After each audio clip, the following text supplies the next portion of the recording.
वसल्लम आपकी रफ़ीका हयात हज़रत खदीजतुल कुबरा रज़ियल्लाहु ताला अन्हा आपका भी विसाल हो गया। तो ये बड़े परेशानी का वक्त था, बड़े गम था इन दिनों में। तो अल्लाह ने अपने महबूब के गम को दूर करने के लिए अपना दीदार करवाया और आलम बाला की सैर करवाई और वहाँ पर अल्लाह ने अपने महबूब को जन्नत दोज़ख की सारे मनाज़िर सब कुछ दिखाया कि ये दोज़खी होंगे, ये किस वजह से दोज़ख में जाएंगे, ये लोग जन्नती हैं तो जन्नत में किस वजह से गए हैं, क्यों इनको मकाम मिला है। तो ये सब कुछ अल्लाह ने अपने महबूब को उस रात दिखाया। हुज़ूर अकरम सल्लल्लाहु ताला अलैहि वसल्लम आपका ये सफ़र मेराज रूह और जिस्म दोनों के साथ है। ये ख्वाब का मामला नहीं है, ये बेदारी का मामला है। जागते हुए अल्लाह ने अपने महबूब को सैर करवाई है और सिर्फ रूह के साथ नहीं बल्कि रूह और जिस्म दोनों के साथ करवाई है। अब सवाल ये होता है कि ख्वाब के आलम में भी सैर हो सकती है। जब ख्वाब के आलम में सैर हो तो कोई बंदा आप पे एतराज़ ही नहीं करेगा। आप कह दें कि मैं रात सोया था, मैंने जाकर मदीना पाक की दरों दीवारों को देखा, मैंने लाहौर को देखा, मैंने इस्लामाबाद को देखा, तो कोई बंदा एतराज़ नहीं करेगा।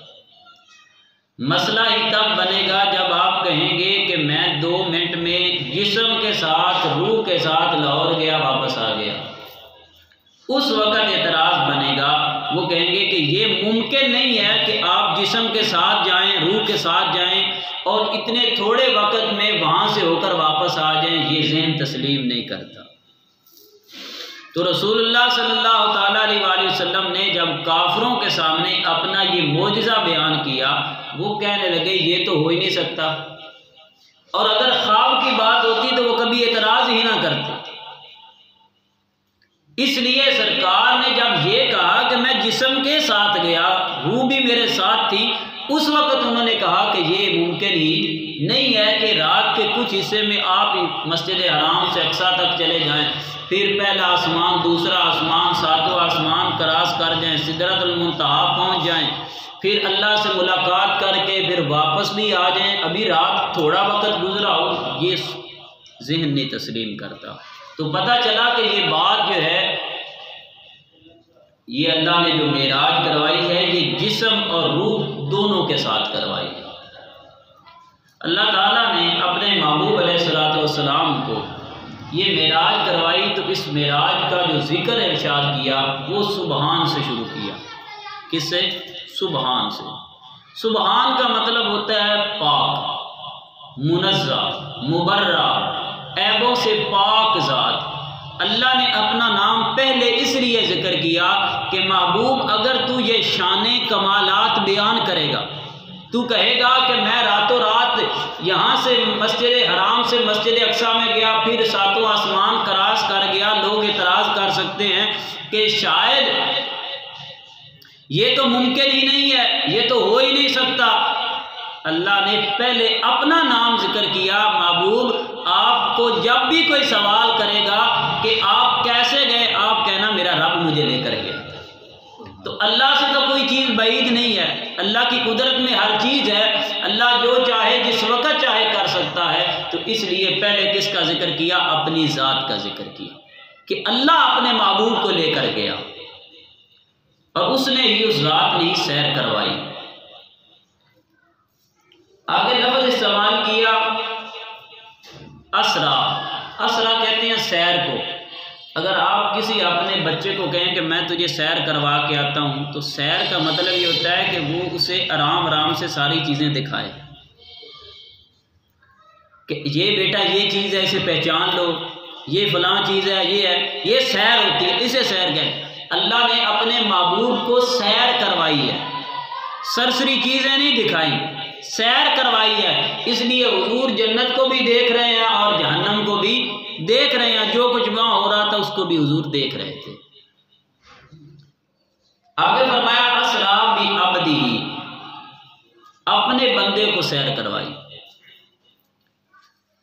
इंसान अपनी ज़िंदगी में जितना मर्जी कहता रहे कि मैं भाई अल्लाह का बंदा, मैं अल्लाह का बंदा, मैं अल्लाह का बंदा, क्या पता हमारी बंदगी में कुछ फ़र्क हो, हमारी बंदगी ठीक ना हो, हम वैसे काम ना कर रहे हों जिस तरह खुदा चाहता है।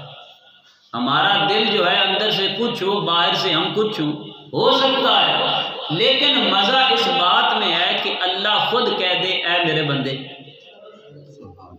ऐ मेरे बंदे, तो फिर मोहर लग जाती है कि मैं वाकई खुदा का बंदा हूँ। इसलिए बंदा बन जाना यही बड़ी बात है, दुनिया के अंदर ही बंदा बन जाना यही बड़ी बात है। अल्लाह ने अपने महबूब से पूछा था, महबूब बता मैं तुझे किस नाम से पुकारूं? दुनिया में मैंने तेरे नाम बड़े रखे हैं, मैं तुझे अन्नबी भी कह के पुकारता हूँ, या अय्युल मुज़म्मिल भी कह के पुकारता हूँ, या अय्युल मुद्दस्सिर भी कह कर पुकारता हूँ। महबूब मैंने तेरे बड़े नाम रखे हैं, आज तू मेरे पास मेहमान आया है, तू बता तू जो नाम पसंद करता है मैं वो तेरा नाम वो पुकारूंगा। तो हमें एक सबक दे दिया उम्मत को कि आप अपने दोस्तों का, प्यारों का, रिश्तेदारों का, मुआशरे वालों का वो नाम लिया करें जो अगले को पसंद हो। हम ये जो उल्टे सीधे नाम लेते हैं ना, वो अगले को पसंद नहीं होते, इससे हम गुनहगार हो जाते हैं। अगले से पूछ लिया करें, यार मैं तेरा ये प्यार से नाम लेता हूँ, अगर आपको अच्छा नहीं लगता तो मैं और ले लेता हूँ। हमें एक सबक दे दिया इसमें कि अपने प्यारों का जो नाम रखते हैं हम प्यार से, वो देख लिया करें क्या उनको वो तकलीफ तो नहीं देता। इस तरह अल्लाह ताला ने अपने महबूब अलैहिस्सलातु वस्सलाम के साथ ये राज़ो न्याज़ की बातें की। पहले आसमान पर हुज़ूर अकरम सल्लल्लाहु ताला अलैहि वसल्लम की अंबिया किराम से मुलाकात, दूसरे पर भी, तीसरे पर भी। हुज़ूर जब मस्जिद अक्सा पहुँचे ना, सरकार ने वहाँ पर पढ़ानी थी नमाज। हुज़ूर मस्जिद अक्सा पहुँचे तो जो वो बुराक था ना, सवारी थी, हज़रत जिब्रील अमीन ने उस सवारी को बांध दिया। किसके साथ? पत्थर के साथ। अब पत्थर के साथ सरकार की सवारी को बांध दिया गया। हुज़ूर अकरम सल्लल्लाहु ताला अलैहि वसल्लम ने इरशाद फरमाया कि जो बंदा, मफ़हूम है हदीस पाक का, कि जो बंदा हलाल रिज़्क़ के लिए कोशिश करता है, बाहर निकलता है, वो इस तरह अल्लाह उसे सवाब अता करता है जिस तरह कोई बंदा तलवार लेकर मैदान जंग में चला जाए, वहाँ सारा दिन लड़ता रहे, जितना अल्लाह उसे सवाब अता करता है। जो हलाल रोज़ी के लिए कोशिश करता है, अल्लाह उसे भी वैसा सवाब अता। क्यों भाई? हालांकि रिज़्क़ तो अल्लाह ने देना है, जो मुकद्दर में है मिलना है हमें, लेकिन बताया क्या है, वअलैसा लिल इंसानी इल्ला मा सआ, इंसान के लिए वही कुछ है जिसकी वो कोशिश करता है, जिसके लिए वो कदम उठाता है। कदम उठाना हमारा काम है, और फिर कदम के अंदर बरकत डालना ये मेरे मालिक का काम है। मेहनत करना हमारा काम है, फल लगाना मालिक का काम है। मजदूरी करना हमारा काम है, उस पर उजरत देना मेरे मालिक का काम है।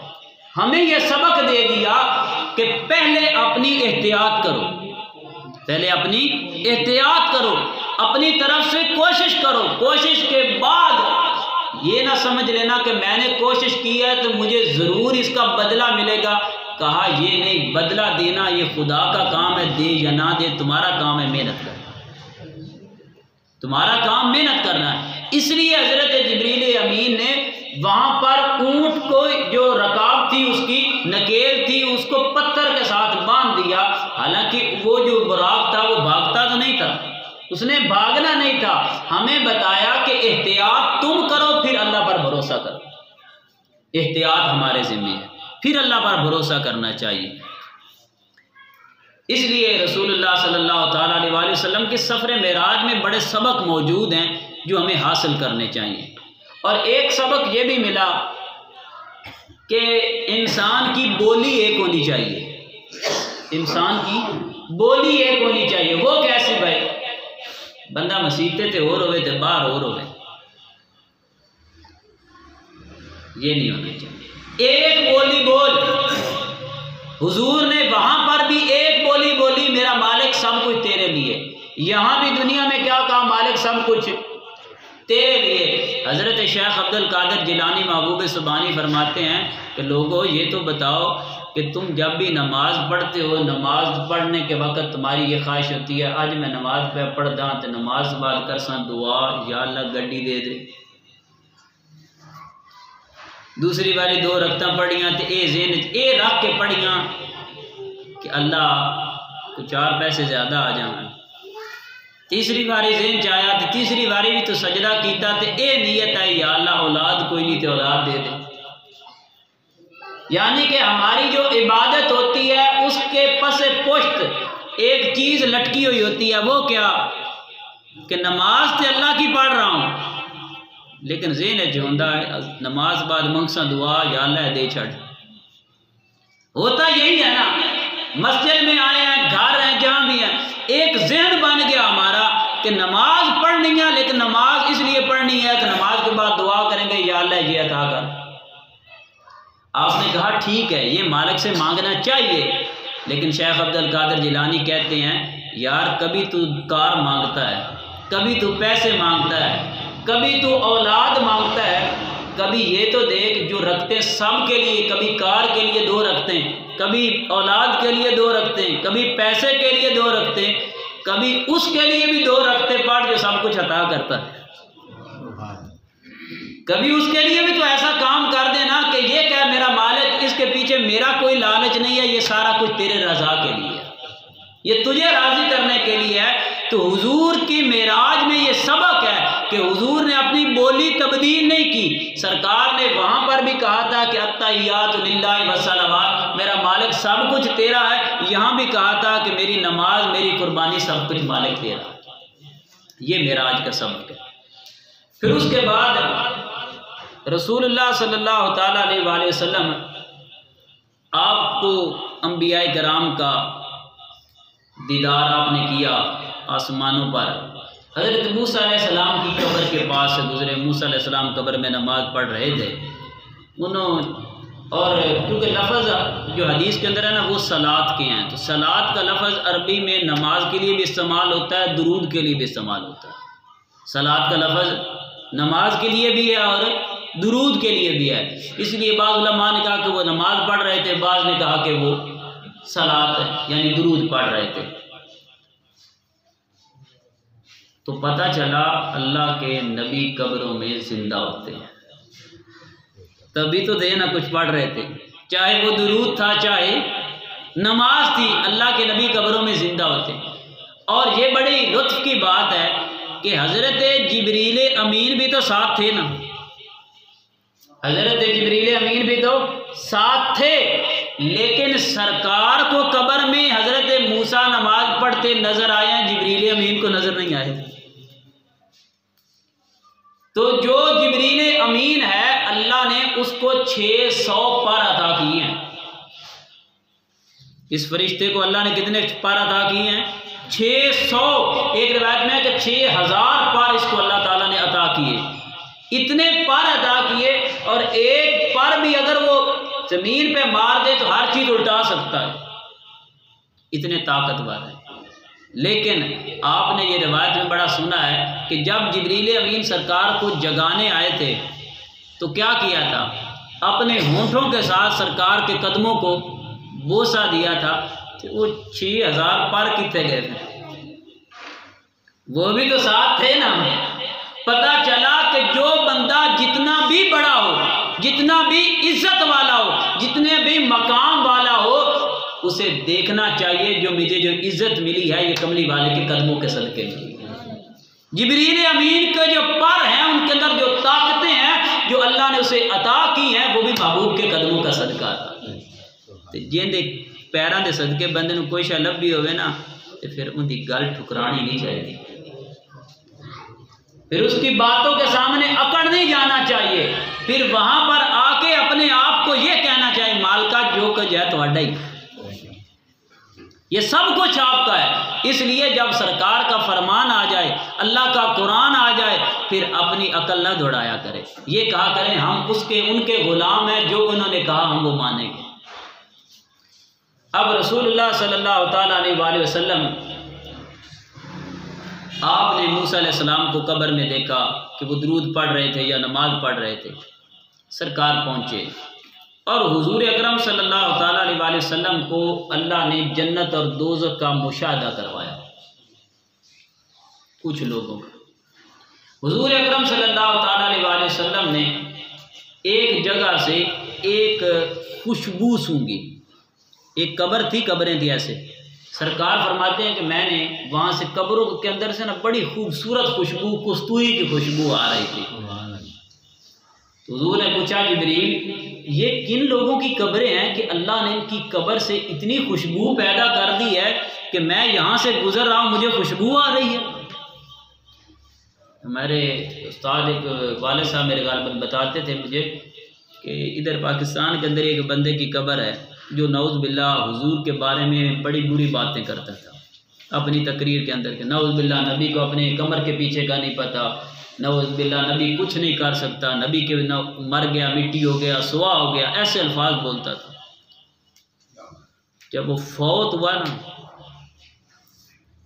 उसका रंग इतना स्याह हो गया था, इतना स्याह हो गया था कि उनके घर वालों ने उसका मुंह किसी को नहीं देखने दिया। और उसकी कब्र से कुत्ते के भौंकने की आवाज आती थी। किस वजह से कि उसने मुस्तफा करीम की गुस्ताखी की थी, सरकार के बारे में ऐसे अल्फाज बोले थे। जिस नबी के सदके अल्लाह ने हमें इज्जतें अता की है, जिस नबी के सदके अल्लाह ने हमें जिंदगी अता की है, तो उसी नबी पे अपनी ज़बान दराज करता है, तो उसी जात के बारे में अपनी बात करता है। तो रसूलुल्लाह सल्लल्लाहु ताला अलैहि वसल्लम की शान और अजमत सुन के खुश होया करें, उसको उनको बयान किया करें कि ये हमारे महबूब को अल्लाह ने ये शान अता फरमाई है। अब सरकार ने वो खुशबू सूंघी है तो पता चलिया नखेड़े तो उदों ही होंदे जब बंदा कब्रे वड़ जाता। वहां की जो असल जिंदगी है वो जिंदगी है कि वहां तेरे साथ क्या मामला हो रहा है। जब वहां पर सरकार ने पूछा कि ये किसकी कब्र है, अब हजरत जिब्रील अमीन वो कब्र बता रहे हैं कि वो कब्र किसकी है। हज़रत जिब्रील अमीन ने कहा या रसूल अल्लाह ये वो फ़िरौन था ना, फ़िरौन उसकी बेटी थी एक, उसकी बेटी की एक कंघी करने वाली खादमा थी, ये उसकी और उसकी औलाद की कब्र है। किसकी कब्र है? फ़िरौन की बेटी की जो कंघी करने वाली औरत थी ना, उसकी और उसकी औलाद की ये कब्रें हैं। और अल्लाह ताला क़यामत तक इनकी कब्रों से खुशबू अल्लाह ताला अता करता है, खुशबू आती रहेगी। अब सरकार ने पूछा कि इसने किया क्या था कि जिस वजह से अल्लाह ने ये मकाम अता कर दिया। अब बात सुने। उन्होंने कहा कि या रसूल अल्लाह एक दिन फ़िरौन की बेटी की ये औरत कंघी कर रही थी, उसके बाल ठीक कर रही थी, उसके हाथ से कंघी नीचे गिर गई। जब नीचे गिरी तो उसने कहा बिस्मिल्लाह। उसने क्या कहा? बिस्मिल्लाह, कि अल्लाह के नाम से शुरू। तो वो फ़िरौन की बेटी कहने लगी कि तेरा कोई मेरे बाप के अलावा भी कोई खुदा है? फ़िरौन अपने आप को खुदा कहता था ना। उसने कहा क्या तेरा कोई मेरे बाप के अलावा भी कोई खुदा है? थी तो खादमा, थी तो मजदूर तबके की औरत, लेकिन ईमान की इतनी पक्की थी, कहने लगी हाँ मेरा और ही खुदा है। तो बंदे को पता चल जाना चाहिए एक चौधराहट कोई वड्डी शय नहीं होती, वड्डी शय के बंदा डट जाए अल्लाह के रसूल बार बार। इन्नल्लज़ीना क़ालू रब्बुना अल्लाह सुम्मा इस्तक़ामू, जब कह दिया कि अल्लाह हमारा रब है फिर डट जाओ बस। वो कहने लगी कि अगर तू और किसी खुदा को मानती है तो मैं तुम्हारी शिकायत अपने बाप को लगाऊंगी। उसने कहा लगानी है तो लगा ले, मैं तो अल्लाह को मानती हूँ, जिस खुदा ने मुझे भी पैदा किया है तेरे बाप को भी पैदा किया है। अब हुआ ये, फ़िरौन ने उसके लिए आग जलवा दी। आग जलवाई और तेल गर्म करवाया और उसे कहा कि अभी भी अपनी बात से मुकर जा, अगर नहीं मुकरती तो मैं तुझे इस तेल के अंदर जला दूंगा, तेरी औलाद को भी जला दूंगा। वो औरत कहने लगी तुम अपना काम कर, तेरा साड़ियाँ इज्जत रखेगा, तू अपना काम करना वो कर, अल्लाह हमें इज्जतें देने वाला है।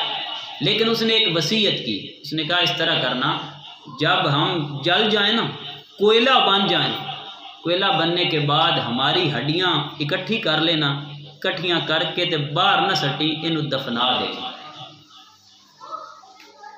हिंदुआ तरह नहीं कि सिर्फ जिस्म जला दिया जाए, नहीं, कहा हमारी हड्डियों को भी दफन करना है। इससे उलमा ने मसला भी ये बताया कि अगर किसी बंदे के किसी जिस्म के हिस्सा कोई अलहदा कट जाए, आपको नजर आए, तो फिर उसे फेंक नहीं देना चाहिए, उसे दबा देना चाहिए, उसे दफन कर देना चाहिए।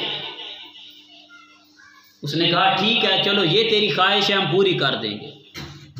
अब उसके सामने उसके बच्चों को पहले आग के अंदर डाला गया, एक बच्चा गया, दूसरा बच्चा गया, तीसरा बच्चा गया।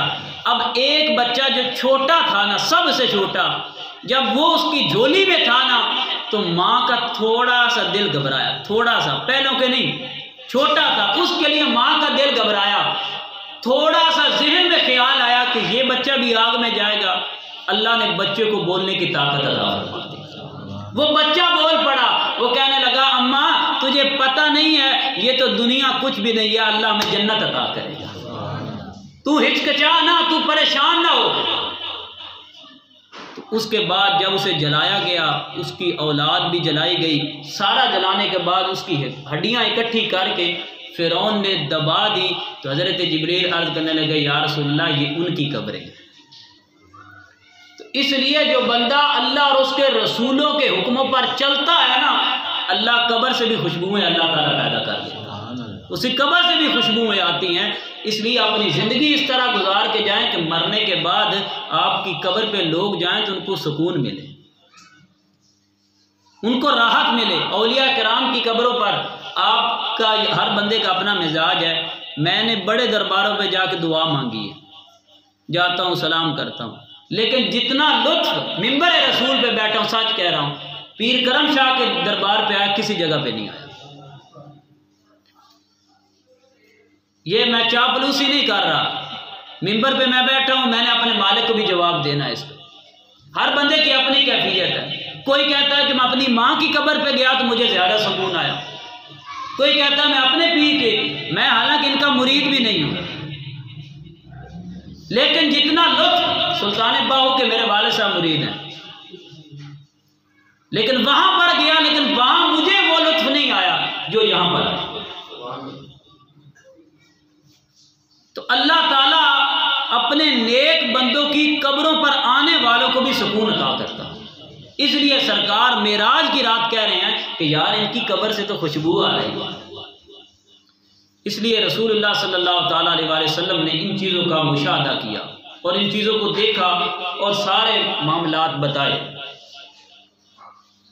फिर उसके बाद हुजूर अकरम सल्लल्लाहु ताला अलैहि वसल्लम को चंद बंदे दिखाए गए, जिनमें से कुछ लोग वो थे कि जिनके पेट ज़्यादा बड़े हुए थे, इतने भारी भरकम थे पेट, और उनके पेट के अंदर सांप थे और पेट के अंदर वो खेल रहे थे सांप। सरकार ने पूछा कि जिब्रील ये कौन से बंदे हैं बदबख्त जिनको ये अजाब दिया जा रहा है और वो अपने आप को उठाने की कोशिश करते हैं, पेट इतना भारी है कि उठा भी नहीं सकते, सांप अंदर से डस रहे हैं, उसे तकलीफ दे रहे हैं। तो हज़रत जिब्रील अमीन ने अर्ज़ की या रसूलल्लाह, ये वो लोग हैं जो दुनिया में सूद खाते थे, हराम माल अपने पेट के अंदर लेके जाते थे। अल्लाह ने कहा कि अब ये सांप होंगे और तुम्हारा जिस्म होगा, इन्हीं के साथ तुम्हारा मामला चलता रहेगा जब तक क़यामत नहीं कायम होगी। तुम्हारा यही हशर होगा, तुम दोज़ख में जाओगे। क्यों भाई? अल्लाह ने तुझे हलाल रिज़्क़ नहीं अता किया, हलाल रोज़ी नहीं अता की थी, फिर भी और तरफ मुंह मारता रहा, वो थोड़ा खा लेता, हलाल खाता। अल्लाह की बारगाह से तुझे डर नहीं आया, खौफ नहीं आया। फिर हुजूर अकरम सल्लल्लाहु ताला अलैहि वसल्लम ने इरशाद फरमाया कि कुछ बंदे मैंने वो देखे कि जिनके हाथ जो थे ना, उनके नाखन इतने बड़े हुए थे, वो तांबे के थे कि वो अपने जिस्म कैसे खुरचते थे तो जिस्म भी साथ ही आ जाता था। जख्म बांध के जिस्म पर, मुंह को नोचते हैं, जिस्म को नोचते हैं। पूछा कि ये कौन से लोग हैं? कहा ये वो लोग हैं जो दूसरों की चुगलियां करते हैं, गीबत करते हैं, कंडों होर ते मुंह ते होर। फरमाया वो लोग हैं जो चुगली करते हैं, गीबत करते हैं। अब ये गीबत की आज तारीफ भी सुन लें। अस समझते हैं कि अगले कोई ऐब होवे तो फिर से सानू गल करनी चाहिए। यही गल है ना कि अगले के अंदर कोई गलती है तो हम बयान करेंगे तो तब भी हमारा हक अदा होगा।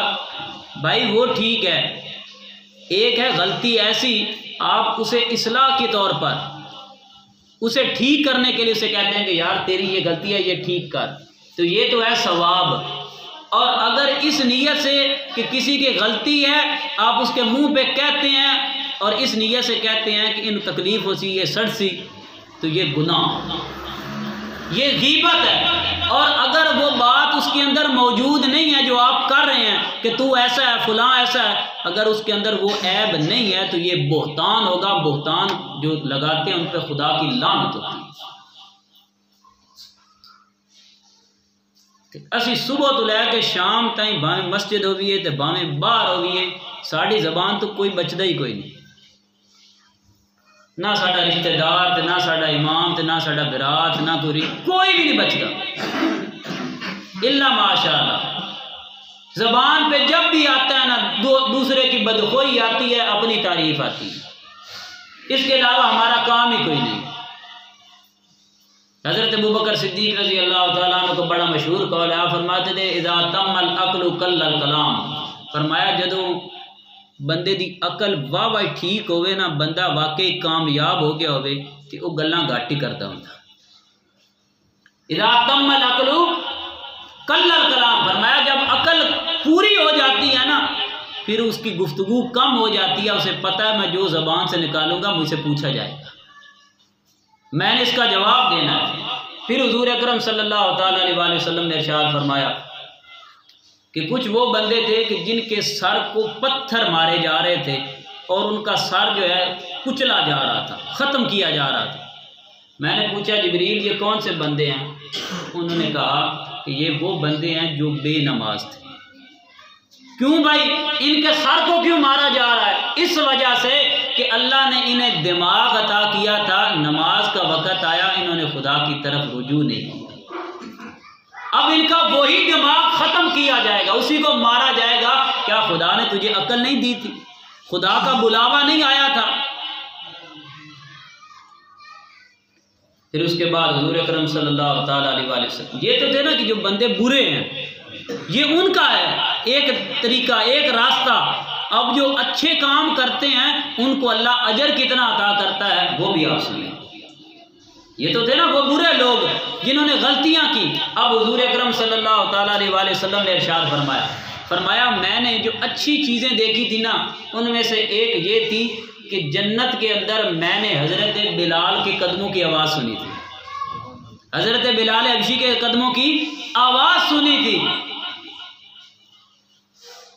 पता चलिया कदरां उदे ही बनदियां न, कित्थे गुलाम ते कित्थे जन्नत की आवाज़ कदमां दी।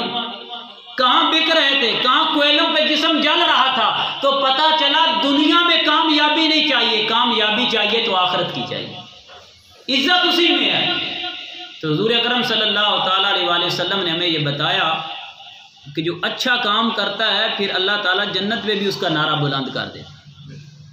अब हज़रत बिलाल से पूछा गया कि आप कौन सा काम करते हैं जिस वजह से आपको अल्लाह ने ये इज़्ज़त अता की? तो उन्होंने कहा कि मैं जब भी वुज़ू करता हूँ ना, वुज़ू के बाद 2 रकत नमाज अदा करता हूँ, जिसे आजकल हम तहियतुल वुज़ू कहते हैं। यानी वुज़ू करने के बाद फ़ौरन आए पहले 2 रकत नमाज पढ़ी फिर बैठ गया नमाज के लिए। तो असी वुज़ू करके आ गए तो 2 मिनटों में वो भी गप्पा, यानी 2 मिनट मिले तो खुदा के घर में वो भी हम चुप करके नहीं बैठ सकते। खुदा का जिक्र तो अलग बात है ना। तो खुदारा अपने हाल पे रहम करें। हुजूर अकरम सल्लल्लाहु ताला अलैहि वसल्लम ने इरशाद फरमाया, ये जो खुदा के घर हैं ये बातों के लिए नहीं बनाए गए, या ये नमाज के लिए हैं या खुदा के जिक्र के लिए, इसमें वही काम करना चाहिए। यहाँ पे भी आके हम आए किसी के लिए हैं, बात किसी की करते रहे तो यार बेवफा नहीं। मिलने हम किसी को आए और दूसरे के घर जाके बैठ जाएं और दूसरे की बात छेड़ दें तो उसे भी तो दुख होगा ना, यार तो मिलने मुझे आया, बात किसी और की करता है।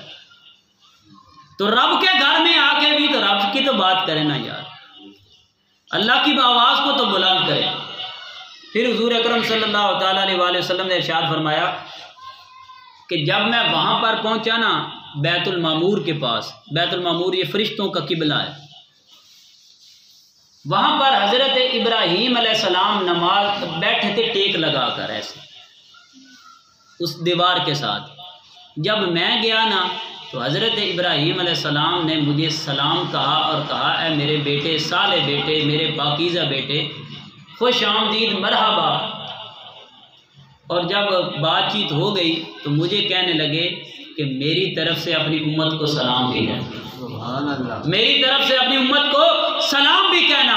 अब हुजूर अकरम सल्लल्लाहु ताला अलैहि वसल्लम हज़रत इब्राहीम अलैहिस्सलाम का सलाम लेकर दुनिया में आए तो सरकार ने फिर वफा कैसी की, फरमाया, ऐ मेरे दादा जान, ऐ मेरे जद्दे अमजद, आपने मेरी उम्मत को एक बार सलाम किया है, अब क़यामत तक मेरी उम्मत हर नमाज पे आप पे सलाम पढ़ेगी, हर नमाज में। और किसी नबी का नाम नहीं है, लेकिन कहते हैं वाला आली इब्राहीम इन्नका हमीदुम मजीद, अला इब्राहीम वाला आली इब्राहीम, क्योंकि हज़रत इब्राहीम अलैहिस्सलाम ने सलाम भेजा था, हम भी सलाम भेजते हैं। तो ये वफा है, ये तरीका है अगले के साथ भलाई करने का, अगले के साथ लुत्फ और उसके साथ मोहब्बत प्यार को आगे बढ़ाने का, ये तरीका है। फिर जो भी किसी को मिलता है ना, ये मेरी बात याद रखिए, जो किसी को मिलता है ना वो अंदर की कैफियत के मुताबिक मिलता है। जितना अंदर इखलास होगा ना आपको उस चीज़ का, नेकी का उतना लुत्फ आएगा। जितना इखलास कम होगा, आप लाख रुपया देंगे आपको उतना सुकून नहीं मिलेगा। अगर आप खुदा की रज़ा के लिए 10 रुपये देते हैं आपको सुकून मिलेगा। अल्लाह जो है हमें जो अता करता है ना, सुकून अता करता है, वो इखलास की नीयत पे अता करता है कि हमारी नीयत कैसी थी। अल्लाह ज़्यादा पैसे को नहीं देखता, अल्लाह नीयत को देखता है कि किसी ने किस नीयत के साथ किसी को अता किया। हुजूर अकरम सल्लल्लाहु ताला अलैहि वसल्लम, आपके पास एक औरत ने हलवा बनाकर ना भेज दिया तो हुजूर ने वापस नहीं किया, सरकार ने वापस नहीं किया, हुजूर ने वो खाया। हुजूर कह सकते थे कि मुझे ज़रूरत नहीं है, लेकिन हुजूर ने देखा कि ये मोहब्बत से लेकर आई है, मैं इसकी मोहब्बत वापस नहीं करता। तो अल्लाह और उसके रसूल की बारगाह में इखलास जो है वो कामयाब है। अब हदीस पाक सुने, हुजूर अकरम सल्लल्लाहु ताला अलैहि वसल्लम आपने ऐलान फरमाया, सरकार ने क्या ऐलान फरमाया, फरमाया कि जंग के लिए ना माल इकट्ठा करो। अब सैयदना अबू बकर सिद्दीक रजी अल्लाह ताला अन्हु को जो मिला वो लेकर आ गए, हज़रत उमर फारूक को जो घर का आधा सामान मिला वो लेकर आ गए, हज़रत उस्मान गनी रजी अल्लाह ताला अन्हु ने उस वक़्त 100 ऊँट अल्लाह की बारगाह में पेश किए।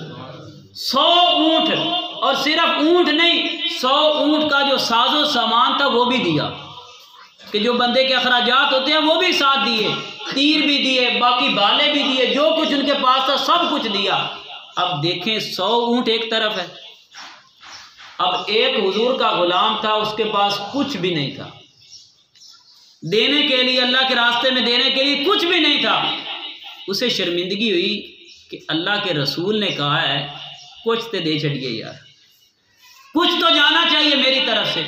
वो रातों रात दौड़ के गया, उसने जाकर बाग को पानी दिया, यहूदी के बाग को, उससे थोड़ी सी खजूरें ली, उन्होंने कहा यार मेहनत मजदूरी जो मिला वापस वो लेकर आए और कहा या रसूल अल्लाह ए ले लो।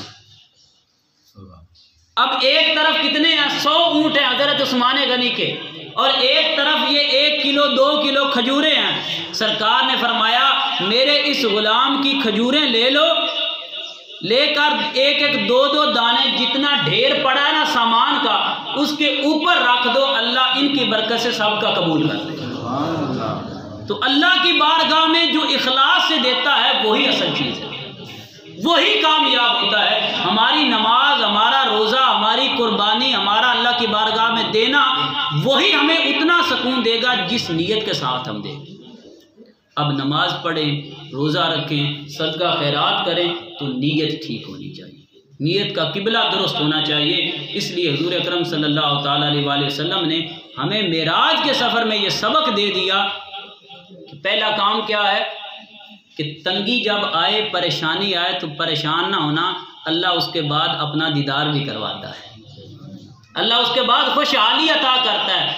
मुश्किल वक़्त में अल्लाह से गिला नहीं करते, ये देखते हैं कि कल अल्लाह ताला खुशहाली अता करे। दूसरा सबक जो है मेराज का वो ये है कि अपनी तरफ से बंदा कोशिश करे, फिर अल्लाह ताला बरकत डालता है। तीसरा मेराज का सबक ये है कि बंदे को दोगला नहीं होना चाहिए। तीसरा सबक क्या है? दोगली पलीसी नहीं चलनी चाहिए, बल्कि एक ही दर का होकर रह जाना चाहिए। वो खुदा और उसके रसूल का दर है, उसी तरह ही रहना चाहिए। और चौथी चीज़ जो है कि जो बंदा किसी को कोई तोहफा देता है तो फिर तोहफे की कदर तो करनी चाहिए। तोहफा लेना चाहिए ना, लेकर इस्तेमाल करना चाहिए, ताकि अगर कोई आपको कोई सूट देता है, आप पहन के सामने आते हैं तो वो बंदा खुश हो जाता है। अल्लाह के महबूब ने